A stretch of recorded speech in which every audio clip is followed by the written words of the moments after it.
natin kumukulong sayote, guys. Ayan, sayote yung ulam namin.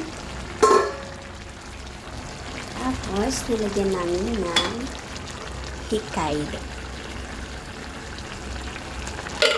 So, guys, yun. Diba masarap yun, guys? So, kasi may mga senior citizen tayong kasama sa bahay. So, this, pwede nga lang maggulay kami araw-araw. Ginawa na namin. So, mahal pa din yun, guys. Sayote, 50 pesos. Mackerel, 85 or 90 pesos yan dito. And then, sibuyas, 10 pesos. Bawang, 5 pesos. So, hindi ko nalalagyan ng paminta para tipid. So, kukuha pa ng paminta. Ayan, diba? Ang ganda niya, guys. Ito, tama na to. Half cook lang tayo, guys. Luto na to, guys. Luto na to talaga.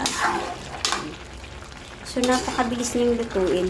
Yung preparation lang talaga yung kasi kailangan mo siyang balatan ng maigi, tapos hiwain ng ganyan. So, yung hiwa ko niyan hindi manipis. Yung parang french fries lang siya. Ganun ang kakapalan niya. So, tapos ayan si Sarang, ayan si Kiw-Kiw, ito naman si Beauty, ito naman si Prince, ito naman si Ocean, ayan si Mama Sony, si Otto, ayun si Kane, ito si Kane namin, at saka si Nana namin, ayun si Nana namin, guys, ayan, nagtatago dyan, ayun si Kane namin, guys, si Kane, si Prince, si Otto, si Beauty, ayan.